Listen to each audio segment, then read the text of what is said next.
Your phone buzzes. A severe thunderstorm warning, pushed to your screen 30 minutes before the first drop falls. You glance at it, maybe close the app, keep walking. Somewhere a satellite tracked the storm self-forming, a model ran the trajectory, and a warning reached your pocket before the sky even finished turning gray. You know exactly when to go inside. You almost never have to guess. Now take that away. Take away the satellite, the app, the meteorologist, the radar. Take away the walls and the roof and the rubber tires on the car you'd normally sit in. Take away every human invention built in the last few hundred years for the specific purpose of telling you a storm is coming. Put yourself on an open plain under a sky that is turning black in the middle of the afternoon, with no shelter in sight and no way to know how close the next strike will land. That is where your ancestors lived. Not occasionally, not as a rare emergency. As a normal afternoon, for hundreds of thousands of years, on a continent that gets struck by lightning more than almost anywhere else on Earth. You still flinch at thunder. You still feel your stomach drop when the sky flashes white before the sound arrives. That reaction is not learned. It is old. The question is, how did the people who came before you survive something that, even today, with warning systems and hospitals and defibrillators, still kills people who never see it coming? Start with the physics, because the physics is what decided who lived and who didn't. A single bolt of lightning can carry anywhere from 10,000 to 200,000 amps, at voltages estimated between 20 million and a billion volts. For a fraction of a second, the air around the strike becomes hotter than the surface of the sun. That heat is why lightning can fuse sand into glass on contact.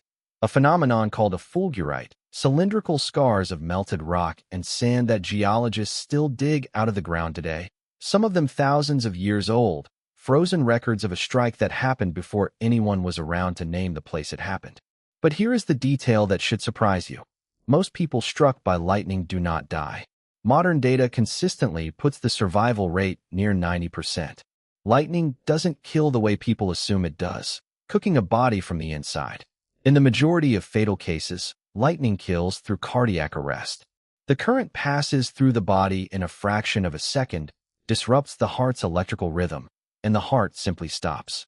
Forensic researchers who study lightning deaths, including pathologist Ryan Blumenthal at the University of Pretoria, have described the scene at a fatal strike as almost eerily clean, clothing torn, eardrums ruptured from the shockwave, but often no visible wound at all. The body simply switches off, and the survivors carry it with them. Long-term studies estimate that as many as 70% of people who survive a lightning strike are left with some lasting effect. Nerve damage, memory changes, chronic pain that shows up years later with no clear physical cause. A lightning strike is rarely a clean miss. It is closer to a coin flip between sudden death and permanent, invisible damage. Now put that coin flip in the hands of someone with no cardiac monitor, no defibrillator, no hospital. Your ancestors were making that flip in the open, again and again, for their entire lives. Here is what makes this worse. Human beings did not evolve in a place with occasional storms. They evolved in one of the most lightning-dense regions on the planet.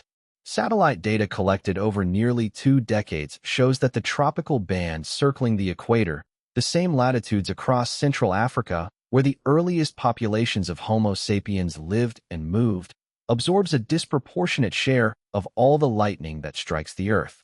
Some of the most lightning-struck ground on the entire planet sits inside that band. Storms there are not rare weather events.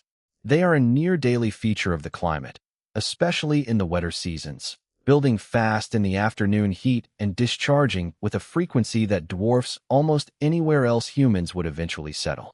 This means the earliest members of your species were not occasionally caught in a storm. They were living inside a lightning engine. Every open plain, every ridge line, every isolated tree standing taller than the grass around it was, statistically, a more dangerous place to be than the ground beside it.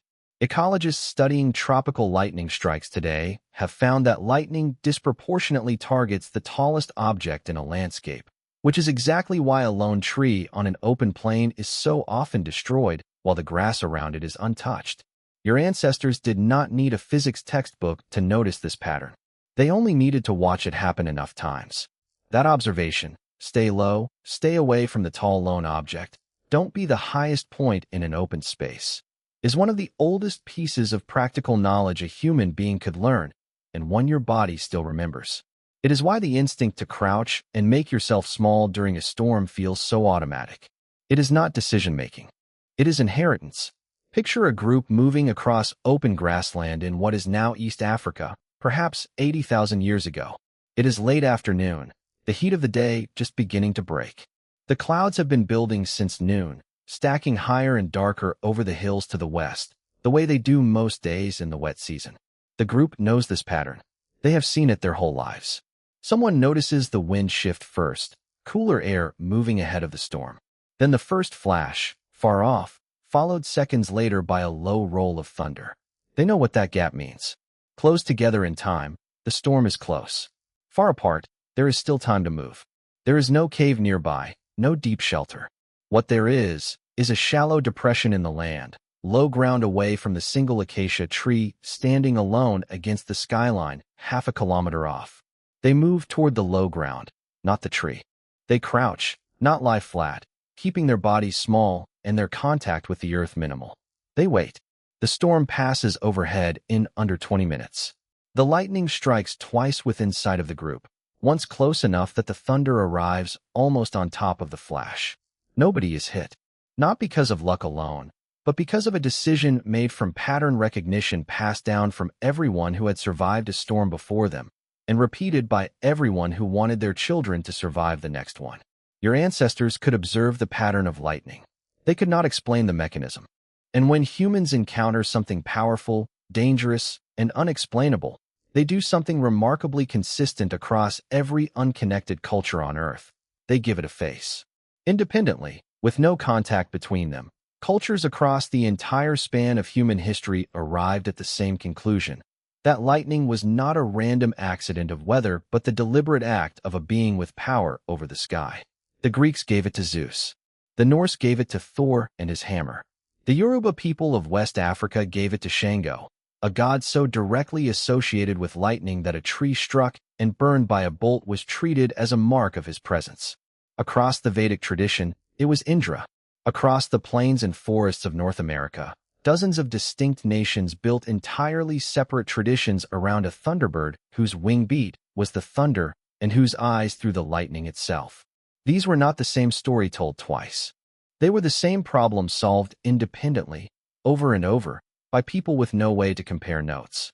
A phenomenon that could kill instantly, from a clear-seeming sky, striking the tallest and most exposed among them first, demanded an explanation big enough to match its power. Turning it into a god wasn't superstition for its own sake. It was a way of building rules around something that killed without warning, rules about where not to stand, what not to touch, which places to treat as sacred and therefore avoided. The myth was a survival manual wearing the costume of religion. The strikes themselves left almost no trace. A body struck by lightning often shows no wound at all, but the ground remembers what flesh does not. Every fulgurite ever pulled out of a dune or a mountaintop is a fossil of a single, specific lightning strike, sometimes thousands of years old, the melted sand or rock holding the exact branching shape of the current as it forced its way into the earth. Researchers have used these formations to date ancient storms with startling precision, reading the slow absorption of moisture into the glass like a geological stopwatch that started ticking the instant the bolt hit. Somewhere in the deserts and mountain ranges your ancestors crossed, the ground is still holding the record of strikes that happened while they were alive to hear the thunder. They didn't have that science. What they had was memory, repetition, and consequence. A hunting party that lost a member to a storm on a ridge line would not forget it. That knowledge did not need to be written down to survive. It only needed to be told once, by someone who had watched it happen, to someone young enough to carry it another 50 years. Your phone buzzes again. Severe thunderstorm warning. You glance at it and keep walking, because somewhere between the satellite and the algorithm and the app on your screen, the danger has been reduced to a notification you can dismiss. But your body has not caught up to the notification. The flinch is still there. The instinct to duck, to make yourself small, to move away from the tall thing standing alone. That did not come from a weather app. It came from hundreds of thousands of afternoons on an open plain, under a sky that offered no warning at all except a cooling wind and a gap between flash and thunder that your ancestors learned, through nothing but repetition and loss, to read like a clock counting down. They didn't understand amps or voltage. They understood which tree not to stand under. And that was enough, for hundreds of thousands of years, to keep the story going long enough for you to be standing here right now, glancing at a warning you already know how to ignore. If you made it this far, you're exactly the kind of person this channel exists for. We make videos like this one every week about ancient human behavior, about what your body still remembers, and the gap between the world you were built for and the one you actually live in. If that's something you want more of, hit subscribe. It costs you nothing, and it tells the algorithm this kind of storytelling is worth keeping alive. See you in the next one.